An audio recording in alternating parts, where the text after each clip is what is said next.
Welcome to the lounge where the stories climb high. Dr. Rhonda's in the groove where the pages touch the sky. Sip on inspiration, let the moments unwind. Eddie voice the horizon, new tales intertwine. From pen to passion where the art feels divine. Authors vibing together, creativity and time. So pull up your chair, let your spirit align. Horizons Author Lounge where words come alive. Welcome to Horizons Author Lounge.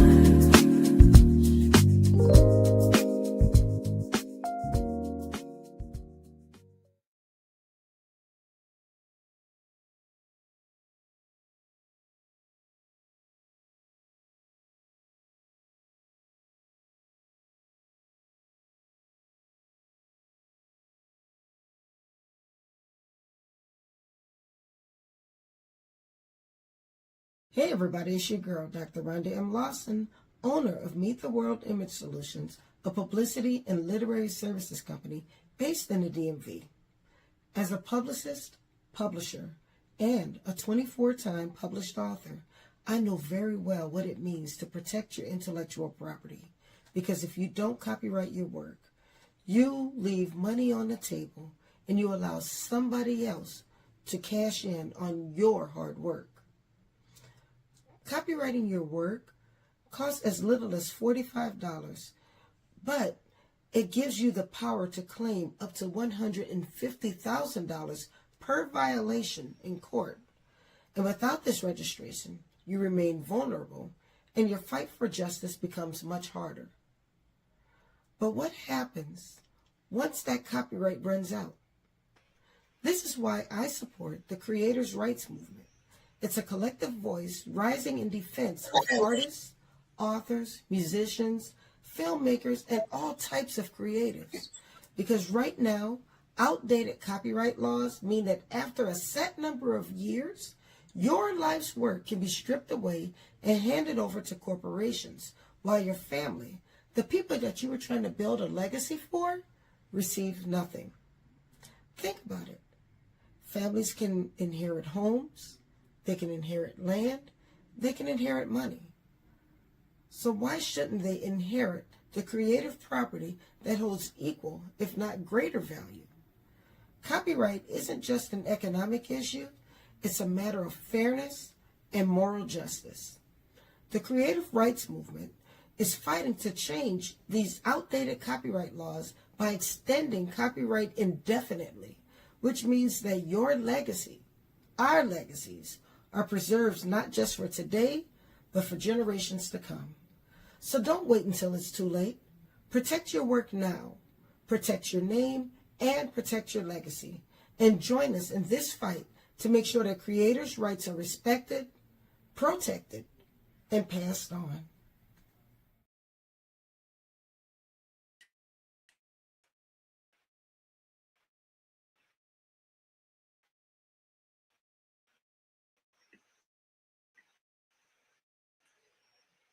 Hey.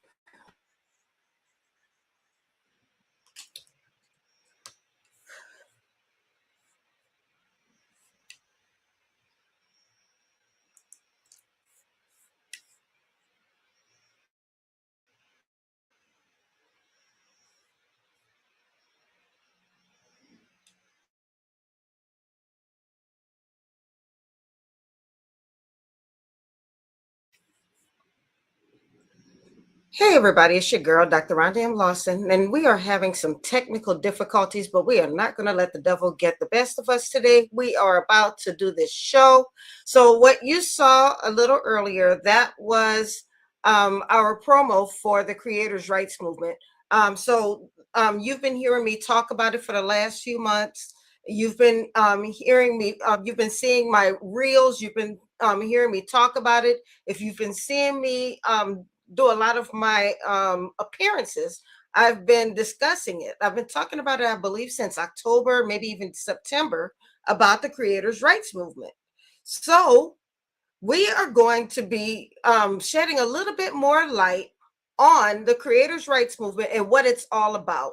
So if you have questions about it, if you have questions about copyright laws and what it's all about, what in the world I'm talking about, I have invited some of the heavy hitters with the Creators' Rights Movement to join me tonight to discuss the movement, what we are fighting for, and why you need to be a part of this. I joined the movement last fall as an author advocate because I wanted more authors to understand the importance of the creators' rights movement and why we should be a part of it. It's not just about music. It's not just about movies, but it's also about our books. It's about our creative works. So, but what I want to do right now is bring on a very special guest who can tell you more about it. So I'm going to bring on Mr. Mark Goldstein. He is the founder of the Creators' Rights Movement, and he is a person who's gotten us so excited and so motivated to be a part of this. And it's because of him that so many people have joined this movement and have gotten on board and have gotten so many people to sign up. And he's the one who keeps me motivated. So I needed to make sure that I introduced him to all of you. So without any further ado, Mr. Mark Goldstein, hello and welcome to the Horizons Author Lounge. Thank you very much, Rhonda. How are you doing today? Oh, I'm fine now. We had, like I said, we had a little bit of a technical difficulty, but we are not letting that get the best of us tonight because we are here and we are about to start this show and we are about to educate the masses on why perpetual copyright is so important. Definitely. Thank you. So can you tell us, first of all, who actually is Mark Goldstein and why is this so important to you? Okay, well, I'm an entertainment industry consultant. I've been doing this for years. I'm also a studio musician and a songwriter, full ASCAP publisher, BMI publisher, and an ASCAP writer. And so I have an interest in what other creators do as well as myself. As far as being an entertainment consultant, I've had artists on major labels that I've worked with, had hit records. Also, now I'm doing mentoring for developing new independent labels and other entertainment business models.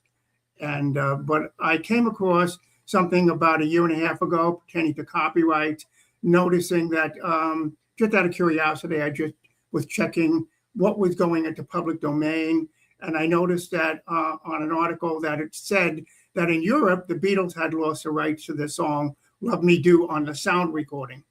So I'm saying to myself, you know, a lot of musicians and recording artists that I grew up with that inspired me to get into the music industry. And now I'm looking at them losing their rights. And I've looked into it further, what copyrights are going to expire when. And I decided that this doesn't make any sense. So with that in mind, I researched the copyright law, Declaration of Independence, Bill of Rights, and a Constitution to see how they approach rights of ownership. And I found that I think the intent of the Constitution is to protect people's rights, and so were the other documents. But when they wrote the Constitution for the Act for Music, for I should say copyrights, which didn't cover music in 1790 when it was enacted, it covered book charts and maps, which had no monetary value, just intrinsic value to say, hey, I own this. So they gave them 14-year ownership. And then at that point, it would go to public domain. The purpose of public domain was to share knowledge. So the knowledge of books, being able to rewrite them, take ideas, expand upon it. But that doesn't work anymore because you're talking about copyrights having multitude of monetary value, especially in the music industry and film. You're looking at something like $500 million for Bruce Springsteen's catalog sale to Sony Music in 2021. So as these things are growing, why would anybody want to give up their rights? And nobody understands the copyright law or is looking into it well enough to understand, even for mid-tier and lower-tier artists or creators, this is monetary loss for them, especially if you want to bequeath it the same way you may pass down stocks, bonds, your home, jewelry, and art. You can't do that with copyright past 70 years past your demise. So it doesn't make any sense that this shouldn't be changed. The law needs to be changed, needs to be modified. Well, as many know, I've been posting a lot of reels about the creators' rights movement and why people should be a part of this movement. And somebody asked a very interesting question. And she said, why should I care what happens to me 70 years after I die? Why should My family continue to make money off of me. And even though it's very fair for her to feel that way, there Mhm. are people who are creating right now because they want to establish a legacy for their families. They want to break generational curses, or they want to be able to create something that's going to be able to feed their grandchildren's grandchildren's grandchildren. And they're not going to be able to do that if they lose control of their creative rights in a certain amount of time. Right, that's true. And if they didn't want to pass it on, they could donate it to a charity or worthy cause, but they don't have that right after 70 years. It gets taken away. So even if they did give it to someone else, it would be taken away. The idea is creative control. You want to have the right to say where your products, your creation, your ownership of material assets go. So the problem is they don't consider that creators' rights incorporates copyrights as an asset. It's not a physical asset. They consider it a copyright as a right to create something and own it for a period of time. But if you look at it a different way, those copyrights are physical assets, or they create physical assets. They create CDs, they created vinyl record, they create motion pictures on film. And so if you say that's not valuable to be able to keep, that's crazy. And also, and if you say that houses and art are viable only for passing on for perpetuity, that doesn't make sense, because when you create a house, you have an architectural diagram. Your architectural diagram is similar to copyright. It lays out the foundation for what it is you're protecting or you're creating. So, but that's copyrightable. The house is copyrightable, the architectural drawing, but you lose that also. But the property, the home, is you can pass it down forever. So if you didn't want to pass down your entities, such as copyrights, then you might not want to pass down your real estate or other assets, and you can give those away too. So it should be the creator's choice whether they want it to go into the public domain or whether they want to keep it within their family, but it shouldn't be a choice that's taken away from them. It's basically It what you said. shouldn't be. Because the copyright law was enacted in 1790 and there was no value to copyright, they couldn't imagine in 250 years that the copyrights would extend to music, film. They didn't even know what that was. They'd never had it. And look where we are. What were they shooting then? For war purposes, muskets and cannons? We have nuclear weapons. We could destroy the whole planet in one day. So they didn't think about that. They didn't know. They didn't have that insight to understand, or foresight to know that this would happen. I think if they did, the copyright law wouldn't have been written that way. So it's time to change it. So now, how do you want to change it? What is it? What exactly are you looking for? Perpetuity for creators, identifiable creators and their heirs. I get telegrams. I get people writing to me, "Oh, you're going to try to protect the mid-century writers like Beethoven and Bach." There was no copyright.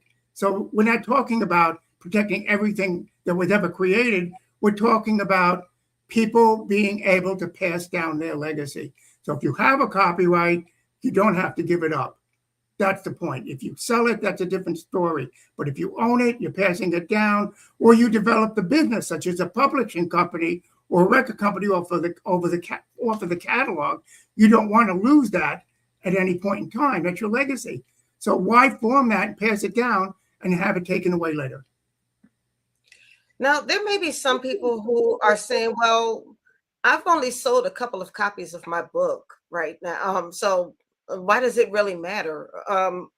Or they may say, my book isn't going to go very far. So why should it matter whether I have perpetual copyright on this book? I mean, not that many people have read it.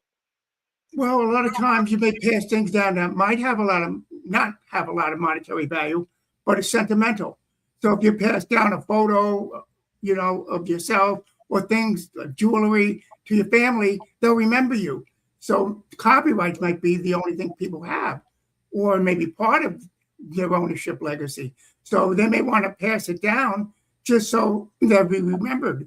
And whoever inherits it can say, oh, I have the copyright to my great-grandmother's estate, and look what I have in the copyright. I have a copyright to her music she created that was either released or not released, but it's still a copyright, and it's something you can hang on the wall. That's true, but I would even venture to say it goes a little bit further than that. If you look at somebody like Zora Neale Hurston, who, when she passed, she had pretty much nothing. And now later on, her work is basically resurrected. She's had her books made into movies. Her family should be able to benefit from that, or her estate should be able to benefit from that. So you never know what could be a small innocuous thing now could turn into something huge later on. You That's never right. know. You never know what's going to happen in the future. No, it depends really how people find it to recreate it or utilize it.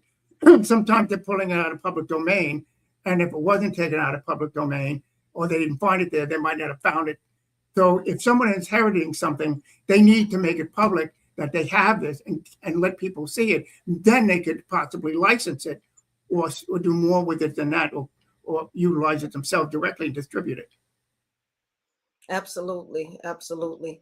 Now, I mentioned earlier that this is not just about books. I know we talk. I mean, I'm an author advocate with the movement, and you're in the music industry. But what are some other things that copyright touches? Art, drawings, of course, books, and like you mentioned, music, film, anything that has a copyright is covered. We're working to have perpetuity for. And at least in the beginning, if it takes time to get that or get the momentum, if we're able to get enough signatures on the petition, we can at least start hitting legislators to extend the copyright law. In 1998, there was the Sonny Bono Act, which extended the copyright to 70 years past the life of the author. That was monumental, an increase of 20 years. But from what I've read, his goal really was to have perpetuity of copyright. But at that time, people weren't seeing how they would be able to go against the Constitution. So they were stating, that, the Constitution doesn't allow that.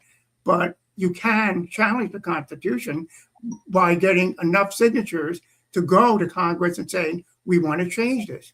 So at least in that interim, I'd like to be able to petition Congress for the extension of copyright law for an infinite time, if at least 150 years.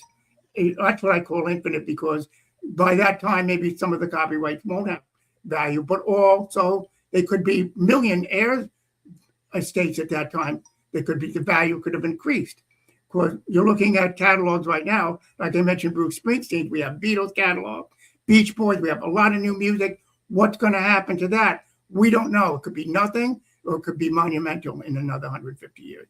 So why should people give that up? Absolutely, absolutely. And while we're talking about music, we have DJ Lucky, who has joined the chat. So I want to go ahead and let him in.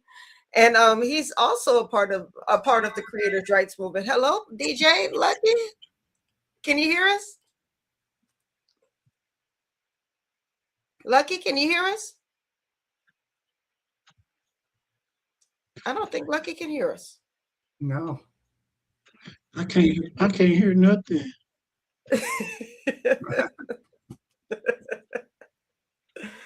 Okay. Well, maybe it'll click in. Because we heard you.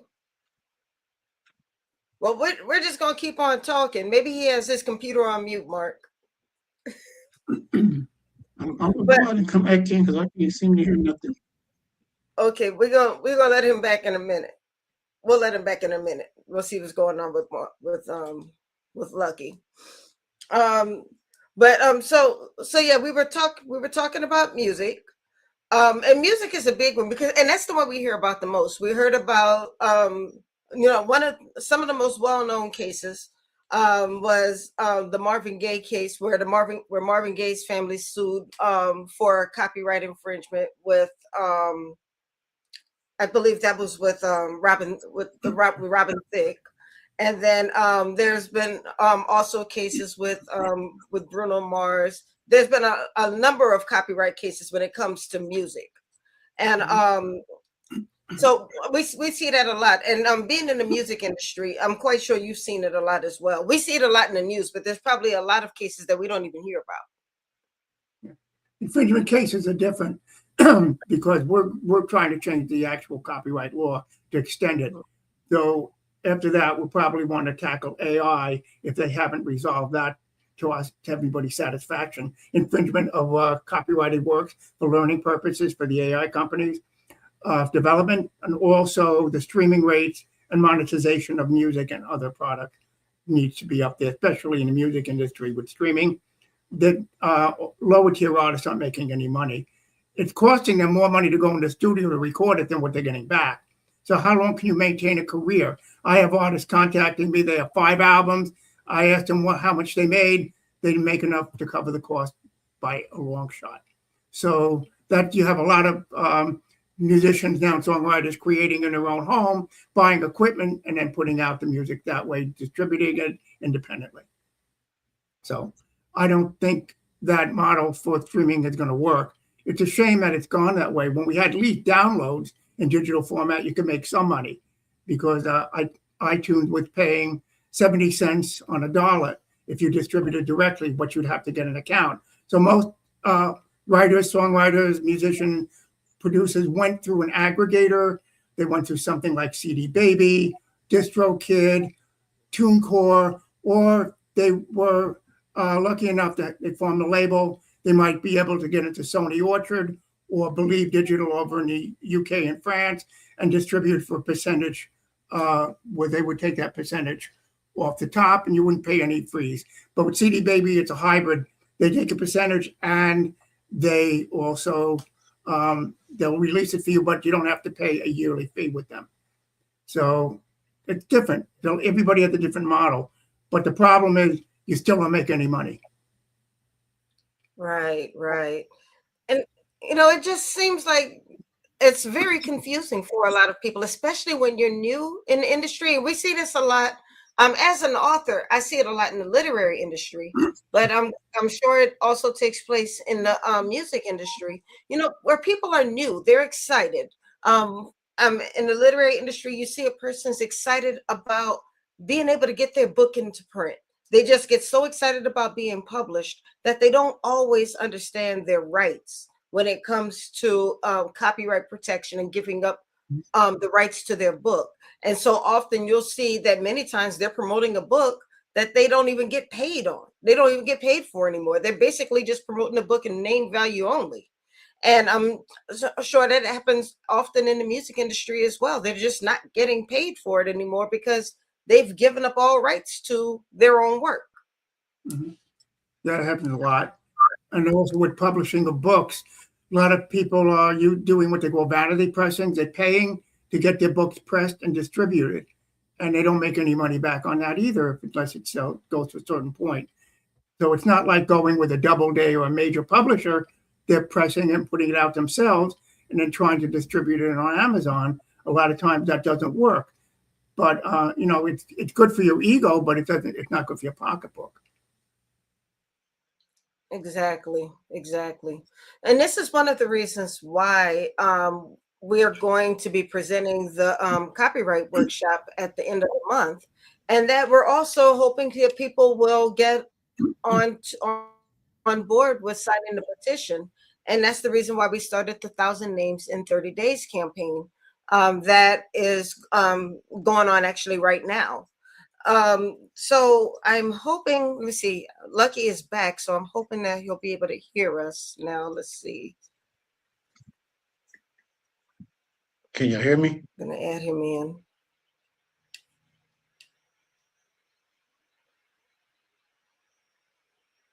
Okay, we'll just keep on talking. Oh, there we go.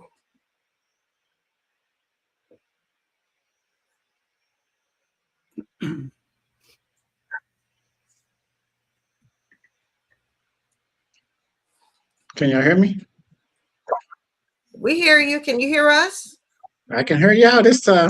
We're good to go then. I thought we lost you. Put a little light on me.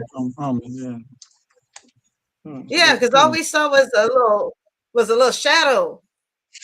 Yeah, there we go. There we go. A little bit more light on me. Okay. I've had to pop Well, in. hello there. Oh my God, you got a t-shirt already. Oh yeah. Well, hello there, DJ Lucky. How are you? Hey, I'm magnificent, magnificent. No complaints. All right. Well, we were just talking about perpetual copyright. We're having a great conversation about perpetual copyright.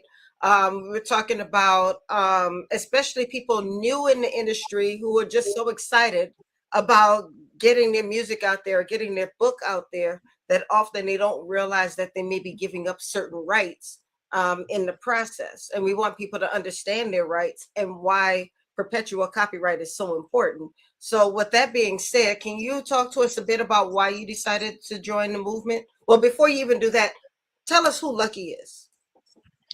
All right, Lucky is a multi entrepreneur. They've been dabbling in quite a few things. I have DJs United Global, of course, which has over 6,000 DJs up under the umbrella, worldwide. Then of course, you have Just My Luck Promotions and Marketing, which we do, all brands of marketing things as such. I have the radio station, magazine, and also the street team. So you can kind of get my hands in a little bit of everything. I see. I see. And why did you decide to join the movement? Because my main goal is, with this is because I deal with so many entertainers, models, actors and things that's all involved in entertainment, and of course I'll deal with the ones that's like y'all talking about that are new to the game, trying to get their foot in the door and things like that and don't really be knowing. So it's like, I wanted to be that bridge to give them that education to learning the things that they need to learn, and so they can protect themselves and look out for their family in the long run. And you have a network of DJs, I believe. Is that correct? Correct. Okay, so getting the word out to them is actually pretty important because that's a pretty good number of people. Yeah, but even with the DJs, they don't even consider themselves creators, but they don't. But the thing is, when they putting mixes together and things like that, it's like they're creating something. Then a lot of them now, they didn't jumped off into doing videos and things like that. So it's like, they are creators as well. So trying to get them on board and understand, what the movement is as a whole as well. So what's it been like when you've been trying to spread the word? Are people recognizing the importance, or is this more of almost like an education type thing? Do people realize that, wow, I never realized that? Or yeah, how do I get signed up? How are people accepting this information or taking in this information? It's that old saying, pulling a tiger's tooth. Because a lot of people just don't know, and a lot of people, especially these entertainers, they've been screwed over in so many ways in the business Yeah, that they scared of certain things. So when you're trying to educate them on certain things, it's like they skeptical, and it's like they don't really know, so they hesitant sometimes. But you just have to keep drilling it to them, and show them where it's best and how it's going to benefit them. very true. Very true. Well, I'm trying to spread the word as much as possible with the reels, and I've been posting in author groups. I was telling Mark a little earlier that I had an author who asked, why should I care what happens 70 years after I'm gone? Why should my family continue to make money off of me? I don't know if everybody realizes the legacy that you could be leaving after you're gone. When you're creating something, you may think that only a couple of people have heard of it, or only a couple of people have listened to it, or a couple of people have read it, but it could wind up being something very influential later on. When you think about some books that were that may have been small, comparatively small, or music that was comparatively small, or even movies that were comparatively small when they were first created, that were resurrected later on and became huge later on and wound up making a lot of money. But who benefited from that? That's the question. Definitely, thing is. Uh-oh, we lost Lucky.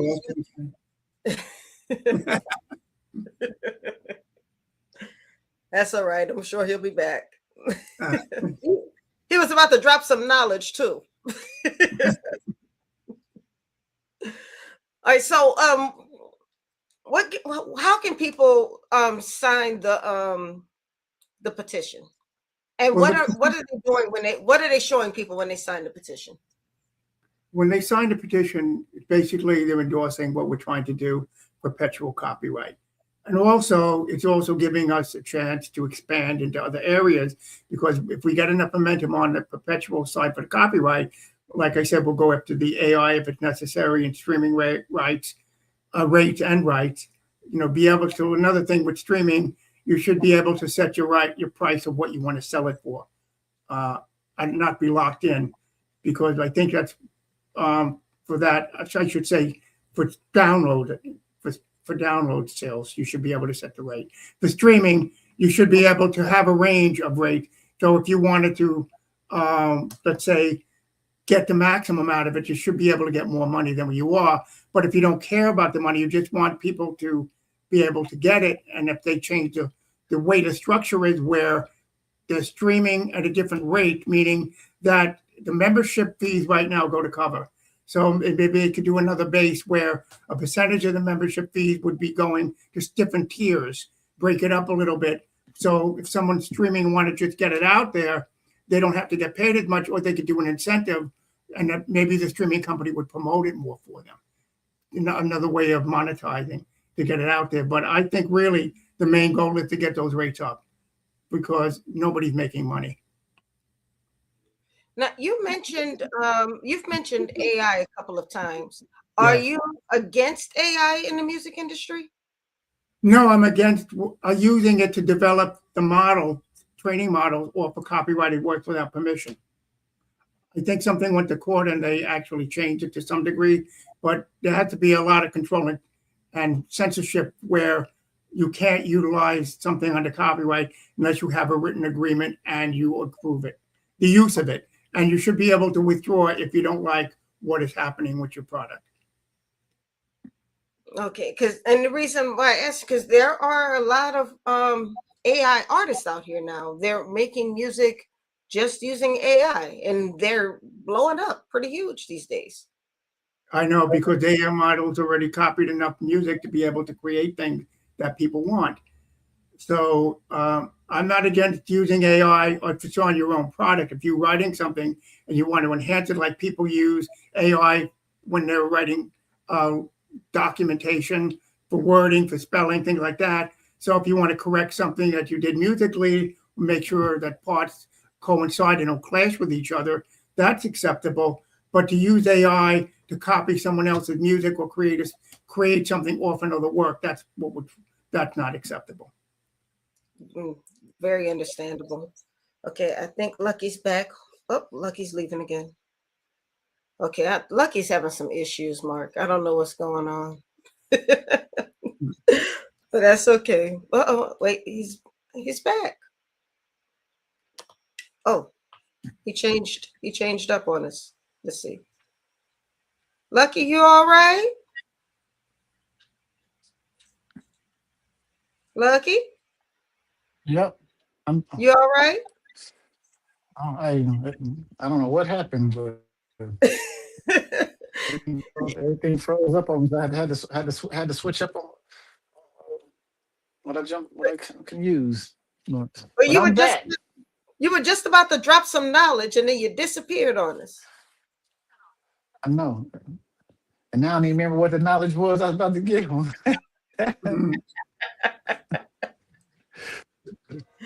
Well, we were talking I was gonna give him some good game, but Well, we were talking about because we was talking about work, the, copyright, the and we were talking about in the music them not industry. understanding what a Yeah, legacy. exactly. Am I freezing up on this one too? No, we waiting on you. Oh, yeah, because it froze up on this thing. But yeah, but we was talking about legacy, and that's the thing I ask people all the time. What is your legacy? What do you plan on leaving behind? What do you want people to remember you for? So, so if you're doing all this stuff, what are you doing it for? Evidently, you're doing it so people can remember you. Because and it's like I compare them, say, like Michael Jackson and Prince. They are legend and legendary. So their legacy lives on past their life.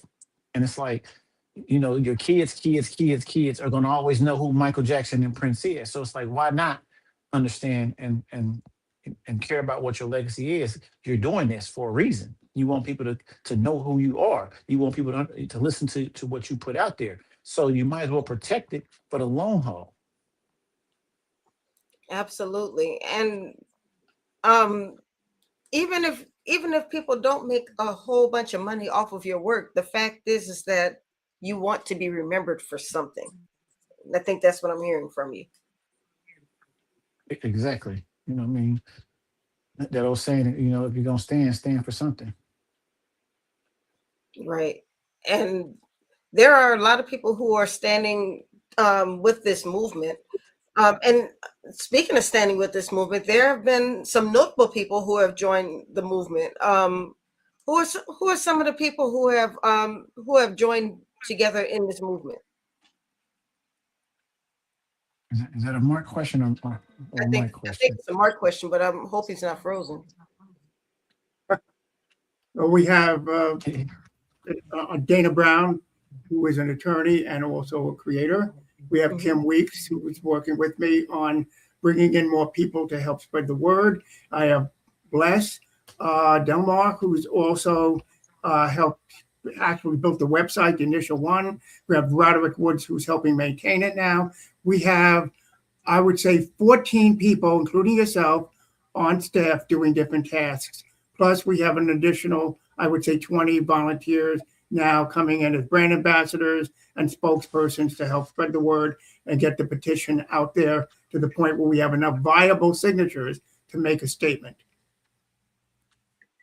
And that's the huge part, is just getting those signatures. So if you are watching the show right now, and if you are so motivated, we just ask that you will click the link. It is in the chat right now. Click the link and sign the petition. There's also a press release there that will tell you more about the movement and what we are doing and our campaign to get 1,000 signatures in 30 days. And we're doing pretty well. We're almost to 2,000 signatures, but we need your help to get to that 2,000. So reach out, get a friend, and everybody sign it. I think if we get, let's see, what is this? Today's the 13th. So that means we have 17 more days in the month. So with 17 more days in a month, I think if everybody, I'm not good with the quick math. I'm a writer, not a mathematician, but I'm thinking if we can get maybe about 3 to 5 people a day to sign, we can do this. If everybody just taps somebody on the shoulder and gets somebody to sign the petition, we can surpass 2,000 signatures by the end of the month. Yeah, because like I tell everybody everybody got somebody in their family that's a creator, whether you know them up close and personal or not. Support them. Go sign this petition, because the legacy lives on, and that's part of you. So help a person, help a friend, help a cousin, a brother or a sister. Just sign a petition. That's all. The point I always try to make to people is Because I that, think we all have. oh no, go ahead. No, I was just going to say, I think we all have somebody in our family who is trying to build something. So signing a petition doesn't cost anybody a dime, and you're supporting that person. I know you're probably getting tired of that person saying, buy my book, buy my record, buy my painting or whatever. This is a way you can support that creator in your family, and you don't have to spend a dime. Just sign that petition so we can get the copyright laws changed. So that means that that person's art can benefit them and their families longer. I'm sorry, Mark, what were you about to say? Oh, sure. I was going to say the point I want to make is that by signing the petition, you're supporting the creators who created your environment growing up and even now, the people who created the films you love, the music you love. You may be in a fan club. Honor these people by helping them to save their works. Talking about them and saying, oh, I love that music. Oh, you're the greatest guitar player. Great. Doesn't do anything. Talk is cheap, but taking action is what's imperative. And we're not asking for much. Just asking to sign a petition. We're not looking for donations to help push it. Just sign it. We need a certain amount, at least get the word out. And if we're going to make a statement to Congress, they want to know the general public, not just the creators, are supporting this. So if you support creators, you're supporting their legacy, you're supporting their heirs, you're also creating an environment where people will want to continue to create quality products because they'll be able to control the legacy. It's not just the money, but the integrity of the work.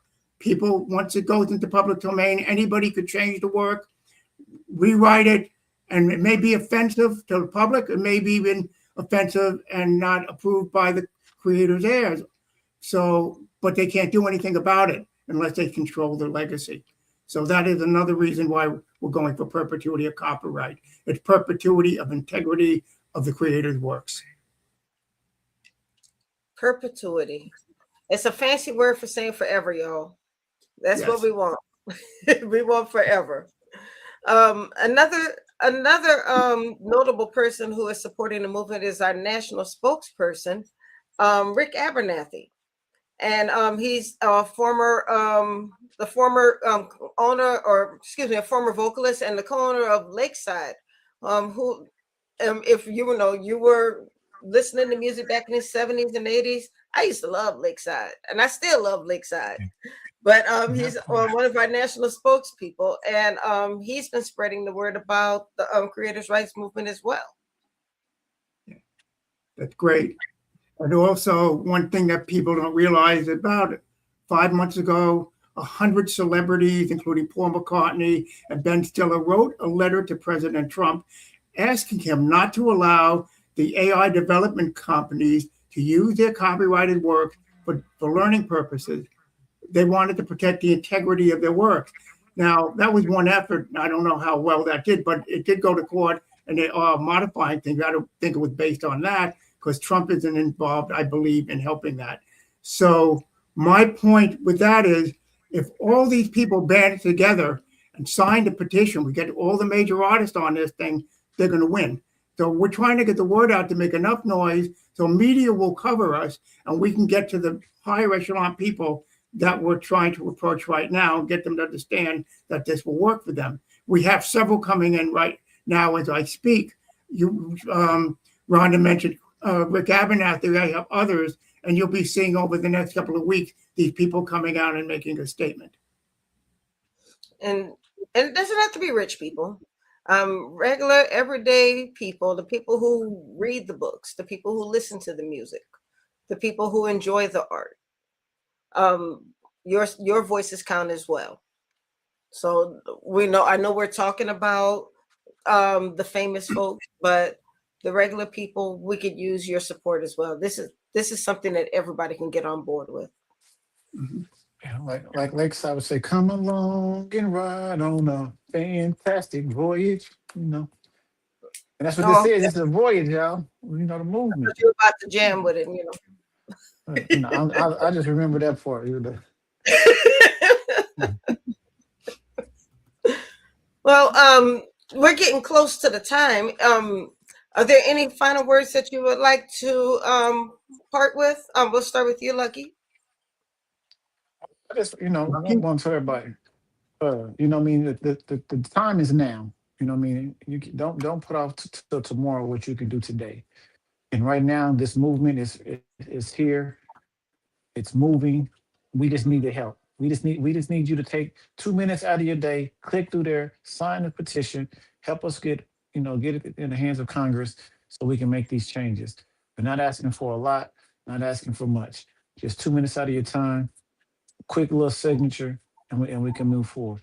And just remember, today you may just be a regular person, but you may come up with an idea tomorrow, and that puts you in the creator space. So you want to protect your own stuff. So sign a petition. Amen. Amen. Mark? Definitely. Yeah, I would say that I would like to see people get behind this. I've signed a lot of petitions. I've signed over 140 petitions in the last 2.5, 3 years. I signed up with change.org and care2.org to do this. So, I mean, I care about people and their issues. I think people should care about this too. Amen. So you heard it here. We did have the petition on the screen. Please, please, please sign the petition. If you have more questions, we are having a copyright workshop on April 30th. It is virtual, so it doesn't matter where in the country you are. If you click the link, www.mtwimagesolutions.com/copyright-workshop. Like I said, it's an absolutely free workshop. We have slots for 100 people. So come on in, register, and get this great information. We will walk you through the process of how you can copyright your work. We're going to dispel some of the myths that are attached to the copyright process. And we're going to answer questions about the copyright process. We will also have people on hand to talk more about the creators' rights movement and why you should be a part of that. And we will have the link available in case anybody wants to sign the petition. This is great information that we are giving away all throughout this month. Make sure that you are watching social media so you can see those reels. The reel that we posted earlier today was about Happy Birthday. Happy Birthday was making millions of dollars before it hit the public domain. And now nobody's making money off of that. That wasn't a free song all its life. I mean, the whole time. I mean, that was a song that people used to have to pay for, and then it hit the public domain, and that family's not making money on that song anymore. We don't want to see that happen to you. And there are a lot of really cool commercial-like songs out there that if they hit the public domain, anybody can benefit from. We don't want to see that happen to your work. This is why we do what we do.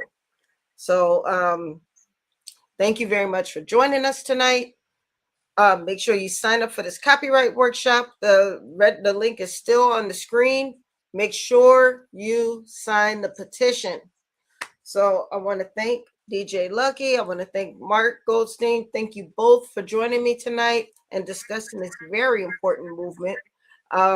I really appreciate you guys, and I learned something from you guys as well. So before we leave, is there, I know we talked a lot about the creators' rights movement, but do either of you have some initiatives going on in your own professional careers that you would like to plug very quickly? Lucky? You can go for.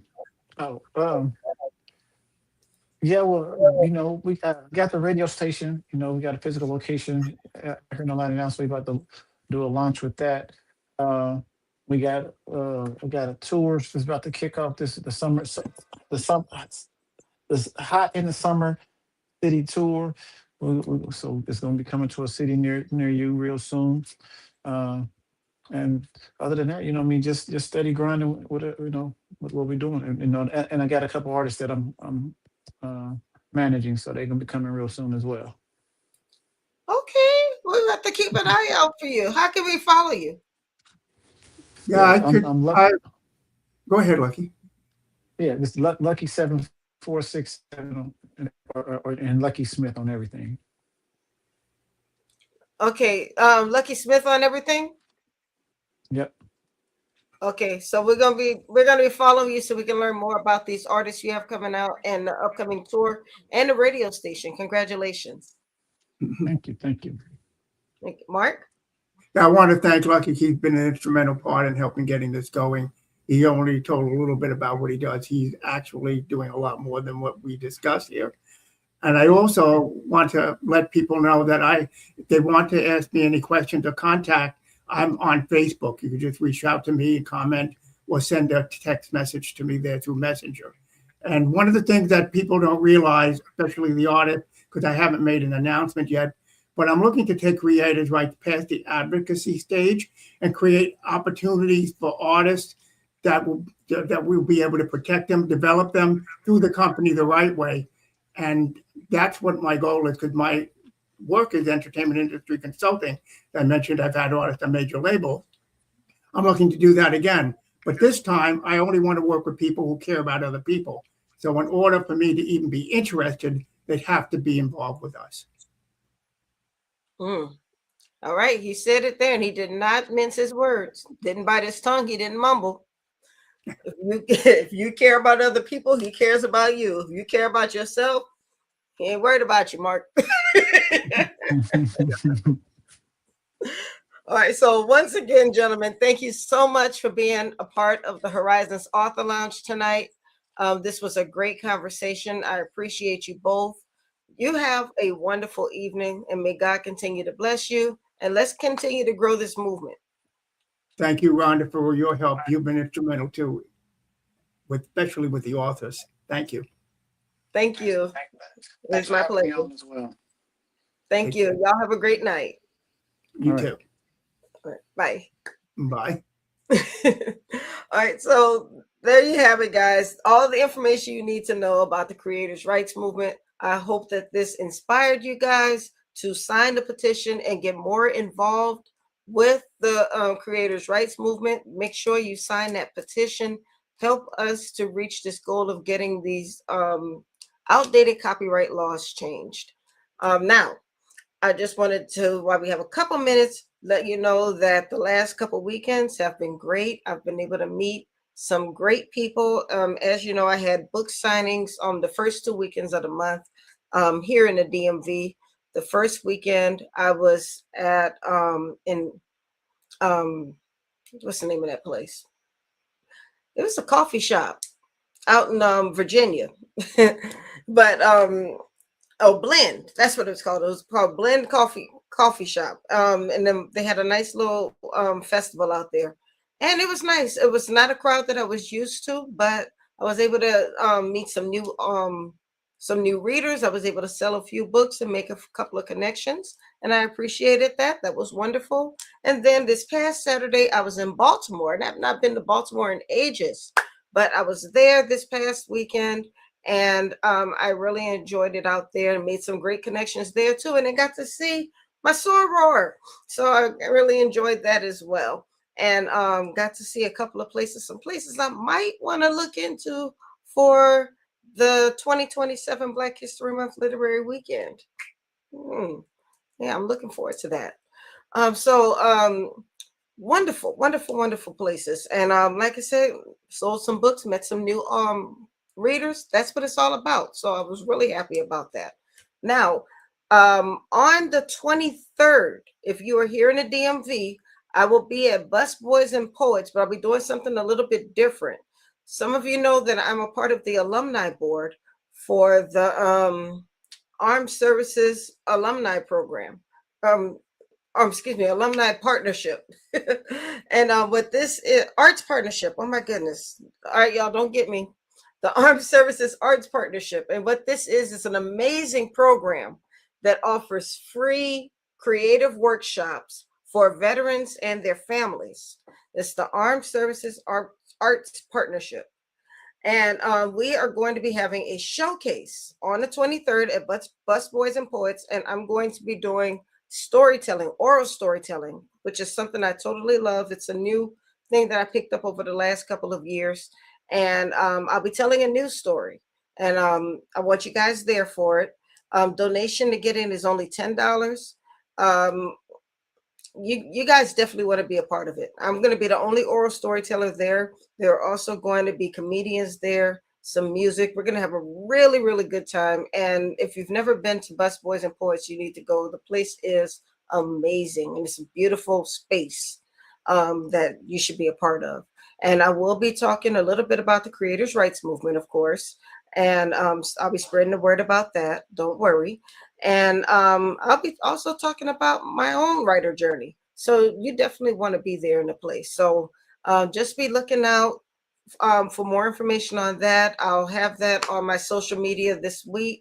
I would love for you guys to be there. It'd be nice to see some familiar faces in the audience. So that's what I have going on this month. That's my last appearance for this month. And then next month, I'm going to Antigua. And I will be doing a book signing in Antigua. This is not just a vacation. This is a business trip.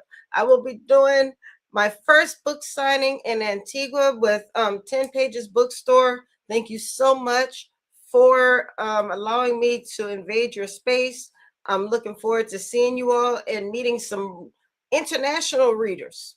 So I'm excited about that. More information to follow on that. If you were going to be taking a vacation at the same time, I'll be out there. I would love to see you there. So more to come on that. More to come. But that is all that I have for this week. I will see you guys tomorrow on Black Authors Matter TV. And then I'll see you again right back here next week, where we'll be talking with 2 more amazing authors. And just so you know, if you are an author out there and you want to be on the show, we have some slots available, a couple of slots available in May and just a couple of slots available in June. And then we'll be going into summer. So if you want to get on the show, this is the time to do it, because those slots are starting to fill up. We just had a slot got snapped up this morning. So I don't want you to miss your chance to be on the show. So that's all I have for tonight, guys. Love you guys. Have a wonderful evening. May God continue to bless you. And don't forget to sign that petition and register for the workshop. Love you guys. Bye-bye.